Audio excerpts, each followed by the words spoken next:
Bonjour, j'espère que vous allez bien, que vous passez un excellent été. Aujourd'hui, j'avais envie de revenir vers vous au sujet, toujours, on va dire, sur la relation du duo des flammes jumelles et plus particulièrement sur les enseignements.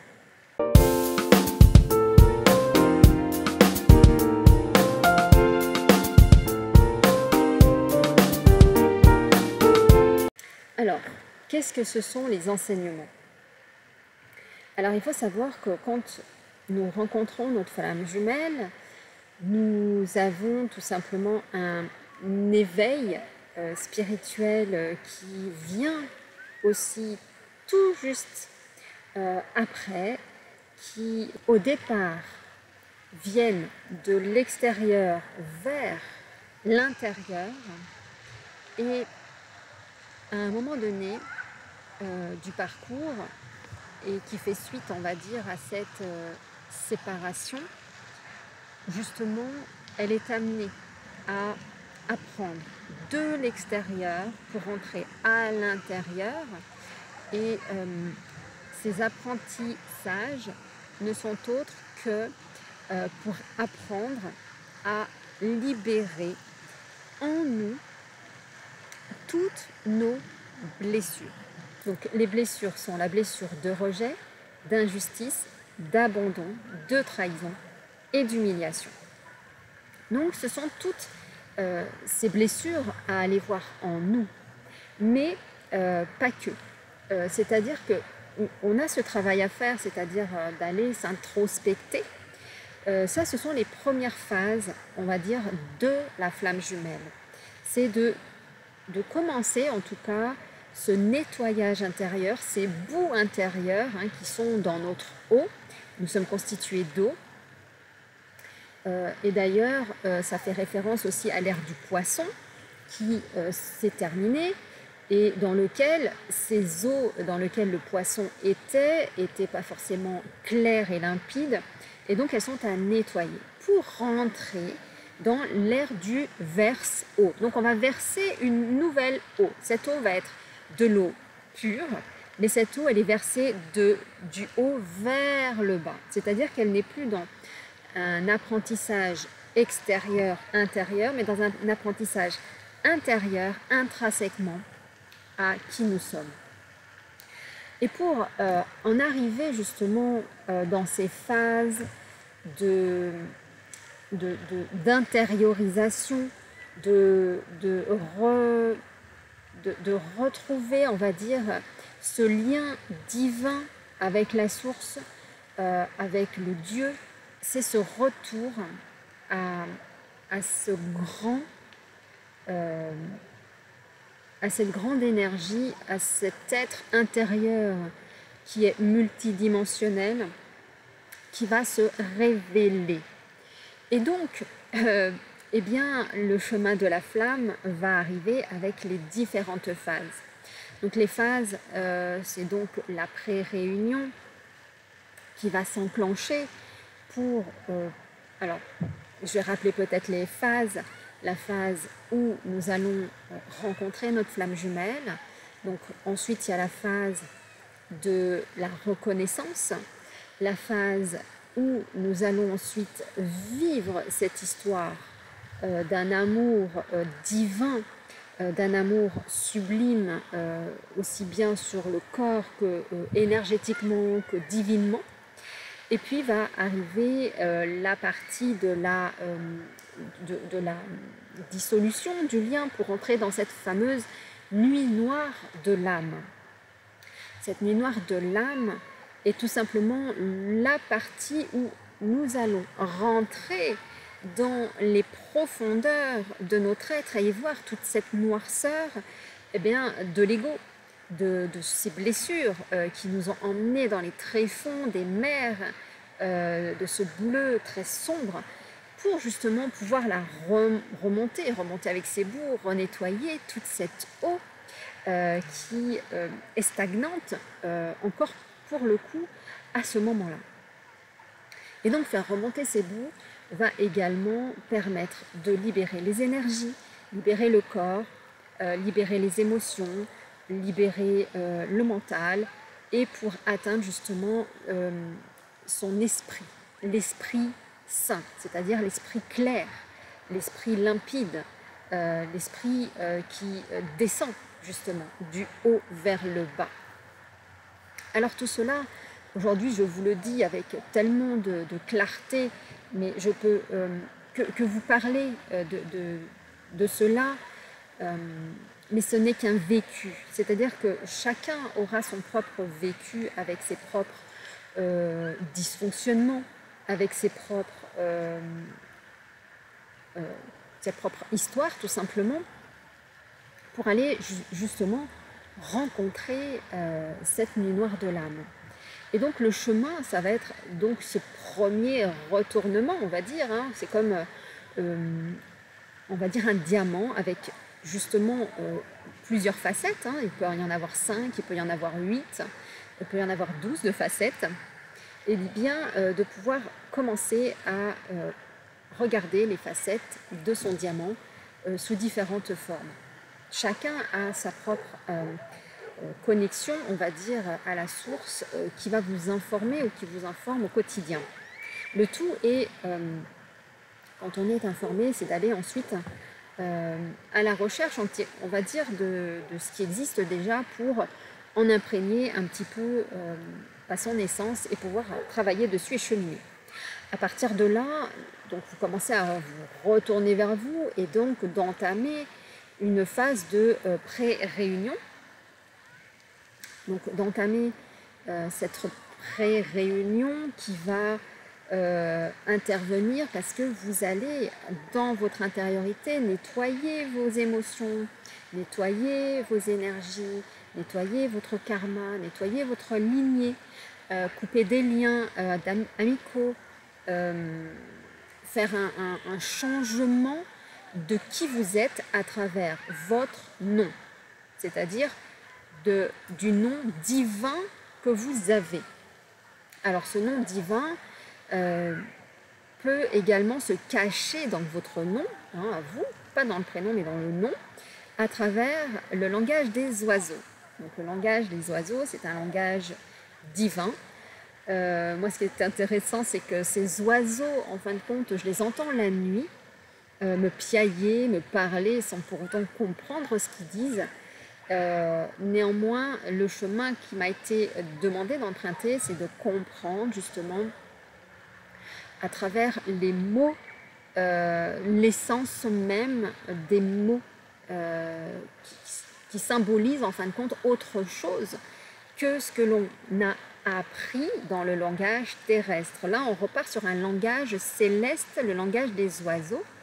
Et dans les Saintes Écritures, avec la création, eh bien, les premiers animaux qui sont venus sur Terre sont la colombe et le corbeau. Donc, qui symbolisent aussi le blanc et le noir donc des profondeurs de la nuit noire de l'âme, mais également le blanc de la colombe qui n'est autre que la lumière. Donc le retour, l'élévation, comme le yin et le yang. Et donc les deux, en fin de compte, oiseaux viennent sur Terre et ils vivent en symbiose. C'est-à-dire que c'est comme dans le yin et le yang, le noir, le sombre et la lumière vivent en symbiose. C'est-à-dire que chacun a intégré un petit noyau de l'autre et qui permet justement la fusion des deux. Et donc votre autre, dans la partie donc, positive ou même négative pour le coup, puisque si vous ramenez toute votre lumière, c'est que l'autre qui est lui dans l'endormissement et plutôt donc dans la noirceur, eh bien c'est déjà de le voir, d'en conscientiser qu'il vous a tout dit et que c'est lui qui va vous aider à faire le chemin à travers ce qu'il vous dit, ce qu'il vous montre, à travers tous ces signes-là que vous allez intégrer et interpréter. À partir de ce moment-là, de la pré-réunion, on va passer à la première réunion. parce qu'il y en a plusieurs. Cette première réunion, c'est Hayek, l'autre prend vraiment sur lui, c'est quelque chose qui est attractif en fin de compte, hein, et revient parce qu'il y a une place qui s'est libérée en vous. Et donc petit à petit, il revient à la communication, il y a des échanges qui doivent se mettre en place et qui doivent justement permettre de se revoir et de continuer ce chemin à deux, donc yin-yang, hein, avec ses ombres et ses lumières, et que chacun se renvoie pour justement continuer d'aller dans ses profondeurs et d'en extraire justement ses bouts pour justement revenir à de l'eau pure, de l'eau claire, de l'eau justement qui se verse, donc voilà, du verso. Pendant cette phase justement de réunion, de première réunion, il y a des guérisons qui s'opèrent. C'est-à-dire qu'il vient vous aider à guérir, et la première chose qu'on guérit, que ce soit chez l'homme ou que ce soit chez la femme, si vous êtes un masculin, un homme en tout cas, et que vous retrouvez votre autre, la première chose que vous allez guérir, c'est la partie féminine en vous. Cette partie féminine, c'est la partie création. C'est la partie divine. C'est la partie que le divin a donné à l'homme, le souffle de vie, le souffle qui permet justement de naître, voilà, qui permet d'exister. Ce souffle vient également en lien avec cette création, donc la sexualité, qui est une sexualité extrêmement divine et non plus une sexualité mécanique, une sexualité humaine telle qu'on l'a connue. D'ailleurs, pendant tout votre parcours, vous allez lâcher ce qui a été vécu en mode humain pour remonter en mode divin, remonter à la lumière, remonter sur un divin en lien avec nous, en co-création, c'est-à-dire d'être en reliance sur les principes des lois divines en fin de compte, hein, et d'être vraiment en lien avec la source. Ça me fait rappeler que je ne vous ai pas encore parlé parce que je suis en pleine connaissance de cela, c'est qu'à travers justement ce premier passage, vous allez, en tout cas dans ce chemin de flamme jumelle, dans ce chemin de duo divin, je parle bien de duo divin, va être appelé à vous de repasser par le baptême. Il peut être mis sous différentes formes. Moi, je l'ai vécu sous une forme vraiment de me refaire baptiser, pas dans le sens baptisé par l'Église, hein, pas du tout, mais d'avoir un baptême de moi avec moi-même et d'être baptisé par les apôtres chez moi, sous une douche qui se sont présentés. Donc ça se fait sous différentes formes, en tout cas, quand on est vraiment connecté à la source et sur ce chemin de flamme jumelle, tout est possible.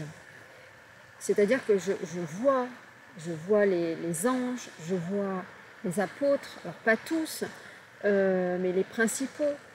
Je suis enseignée vraiment de là-haut. C'est-à-dire que ça descend du haut vers le bas, et donc il y a plusieurs baptêmes. Le premier baptême, c'est le baptême de l'eau, celui donc, que tout être est amené à faire, donc pas que les flammes jumelles, mais le monde entier est amené à faire.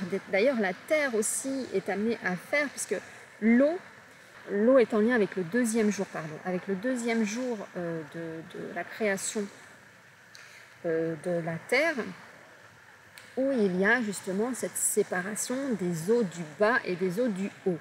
Mais les eaux du bas et les eaux du haut sont toujours en relation ensemble dans ce que l'on vit. C'est-à-dire que Donc avec les eaux de mer, la mer en tout cas à travers donc l'eau, elle libère de l'eau, de la vapeur d'eau qui donc se mélange à l'air et donc monte très très très très haut, forme des nuages qui, ces nuages, à un moment donné, avec l'atmosphère, l'air, la chaleur, va créer donc des nuages très denses avec donc de l'eau qui va ensuite retomber. Donc on est toujours dans ce cycle-là de mer qui remonte et qui redescend pour nettoyer. Donc on est toujours dans ce cycle, vous voyez, de je prends de la terre, je monte et je redescends. Un peu comme quand on fait du Qigong, on va chercher donc les énergies du haut pour les faire redescendre et les énergies du bas pour les faire remonter. Et bien c'est exactement la même chose au niveau de la terre. Et cette terre aujourd'hui fait donc ce nettoyage au niveau des eaux. Et d'ailleurs, quand les eaux se séparent, il y a un moment où il y a du sec. Donc le sec, c'est un moment où on va se poser, on va pouvoir continuer en tout cas le chemin de l'évolution. Donc c'est toujours une création en fin de compte de notre monde. Donc on en est, pour la plupart des humains qui sont non conscients, en tout cas du chemin de la flamme, mais du chemin divin, eh bien ils en sont encore à la création. Donc le premier jour, voilà. Et puis, eh bien, les personnes, en tout cas, comme moi, comme vous, qui êtes peut-être sur les réseaux ou qui aujourd'hui communiquez énormément sur la partie transformation, alchimisation de notre être, eh bien, éveille les hommes pour justement, alors quand je dis les hommes, c'est la globalité, hein, c'est l'homme en général, la femme et l'homme, se réveiller pour tous ensemble, en tout cas, eh bien, cheminer. Voilà. Cheminer pour que nous puissions rentrer dans notre transformation, dans notre être, et faire tous les passages. Donc, le premier passage, donc, avec le baptême de l'eau. Le deuxième passage avec le baptême du feu. Et le troisième passage avec le baptême du crâne. Donc là, je vous encourage à écouter Annick de Souzenel. J'avoue qu'au départ du chemin de flamme jumelle, je n'y arrivais pas à l'écouter. Il n'y avait pas encore eu assez de connaissances, de vécu intérieur pour comprendre tout ce qu'elle parle aujourd'hui. Mais c'est très riche et elle parle justement de la genèse et du retour, on va dire, au divin. Et elle parle vraiment de tout ça sous une autre forme, en tout cas, que la Bible a transmis, ou plutôt que l'homme a compris, on va dire, de la Bible. Elle le divinise et permet justement un retour vraiment à l'être divin que nous sommes. Voilà, donc à travers ensuite cette réunion, en fin de compte, qui s'opère à travers donc, le premier baptême, le baptême de l'eau, va donc retourner un deuxième baptême, le baptême du feu. Donc le baptême du feu, bah, écoutez, c'est un baptême qui se trouve en tout cas au niveau... alors le baptême de l'eau, c'est tout ce qui est en bas au niveau gynécologique, hein, sexualité, etc. Baptême du feu, c'est tout ce qui va de la gorge jusqu'aux organes génitaux. Hein, c'est le deuxième palier. Donc il y a un travail qui se fait également en lien avec l'arbre des séphirotes.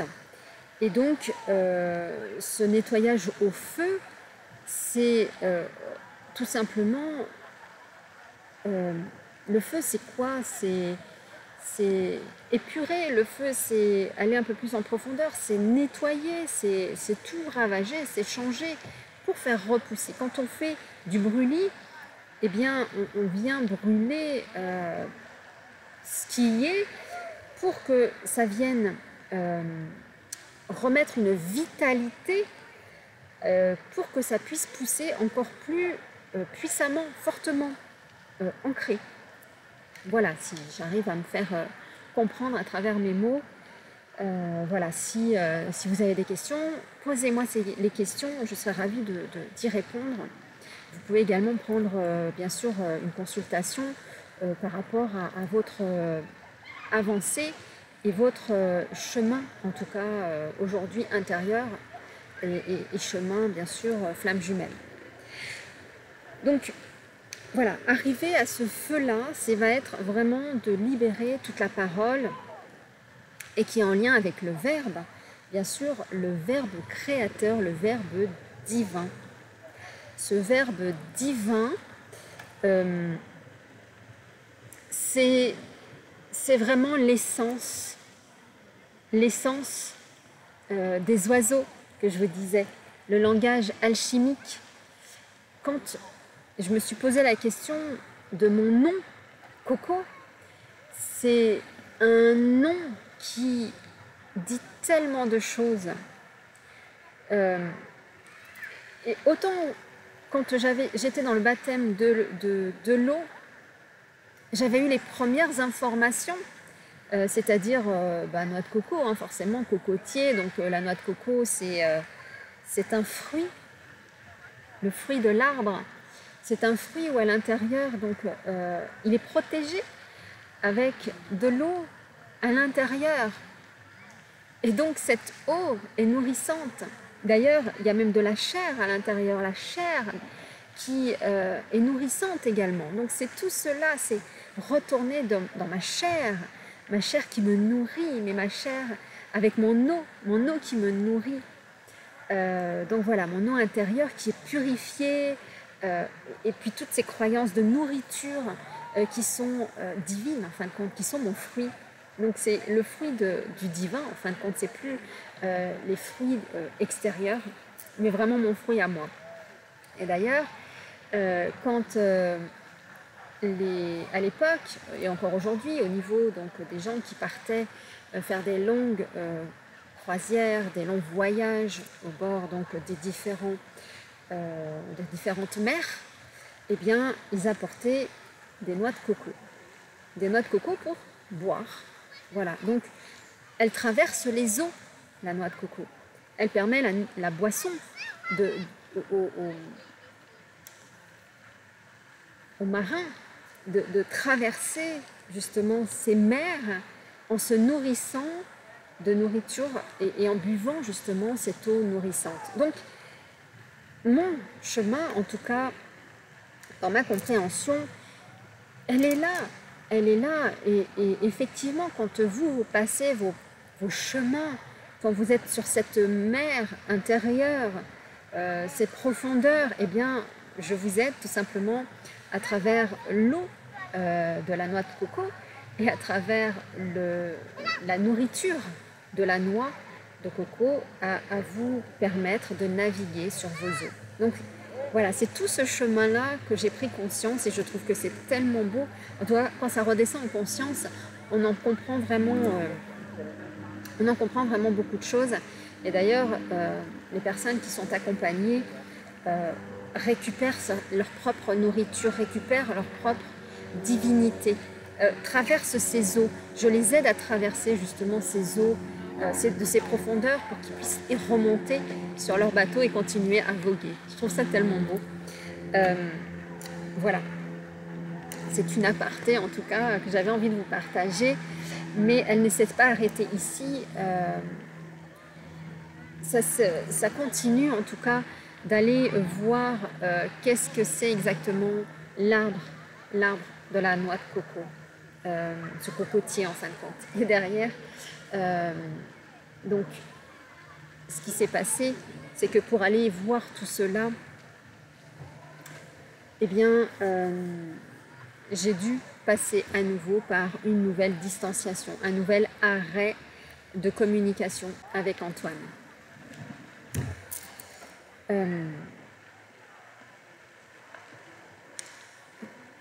Ce qu'il y a, c'est que la séparation, pour refaire un petit focus sur la séparation, elle est entièrement bénéfique. Sans cette distance, sans cette coupure, nous ne pouvons avancer dans notre intériorité. Nous ne pouvons avancer sur le chemin parce que l'autre vient brouiller les pistes, parce que l'autre nous permet d'être dans un confort qui ne nous permet plus d'avancer suffisamment. Donc, il y a ces coupures qui ne sont que des moments, on va dire, d'introspection, de compréhension de soi, mais l'autre fait la même chose de son côté, continue d'aller voir ce qu'il y vit sous une autre forme pour le coup, pas forcément dans la forme du retour comme vous le faites vous, puisque vous êtes dans la partie lumière, dans la partie connaissance, et l'autre est dans la partie sombre de la non-connaissance, dans la non-conscience. Et donc c'est tout cela, c'est pendant cette période de distance, séparation, c'est d'aller dans l'inconscient, dans le non réalisé de soi, à venir réaliser pour être complet. Donc, c'est d'aller dans cette non-réalisation, et là, ça vous appartient dans ce que vous avez vécu dans votre non-réalisation et ce pourquoi vous avez envie de vous réaliser. Vous allez tout simplement retourner dans votre non-réalisation pour le guérir et vous réaliser. Et je trouve ça tellement magnifique que, en fin de compte, la distance, la séparation n'est plus vécue de la même façon. Elle est vécue sous une forme déjà de connexion, d'amour, que c'est déjà là, que c'est déjà fait, qu'on est déjà avec. C'est, comme je vous disais, le souffle, pour aller plus loin dans la compréhension, c'est j'inspire, j'expire, comme le premier souffle de la vie, mais qui est en lien avec le souffle des autres humains. Nous inspirons et nous expirons, donc l'air, elle est mélangée avec tous, nous faisons partie du tous. Quand j'inspire, je vous inspire tous, et quand j'expire, eh bien j'expire l'amour en tout cas et la connaissance pour que vous puissiez également la conscientiser. Donc dans ma conscience, et je vous transmets mon savoir, en tout cas. Et toute cette reliance vient également en lien avec les battements du cœur, la fréquence cardiaque qui est la même pour tous, le même battement de cœur, que ce soit pour l'humain, pour les animaux, pour la terre, pour l'univers.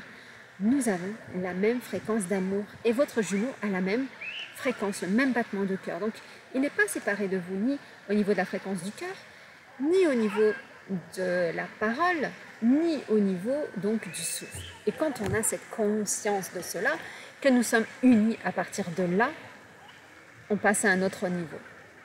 Donc ça, ce sont des niveaux vraiment de compréhension à travers votre chemin intérieur. Là, je m'adresse effectivement, c'est plutôt à des flammes jumelles, des personnes qui ont déjà cheminé, qui en sont vraiment dans leur intériorité, dans leur retournement intérieur, dans leur mise au monde,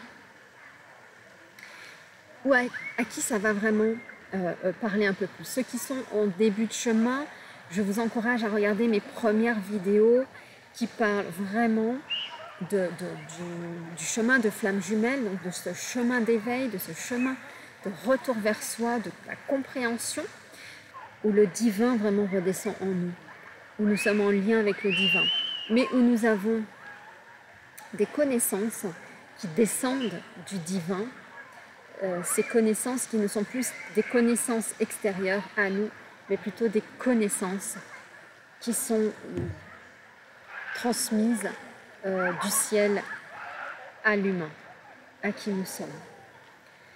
Donc voilà, j'espère avoir pu susciter votre intérêt, avoir été assez clair sur certains sujets. Il y aurait besoin d'approfondir effectivement tous ces sujets-là. Là, ce ne sont que des informations, on va dire de premier échelon, pour en comprendre le sens.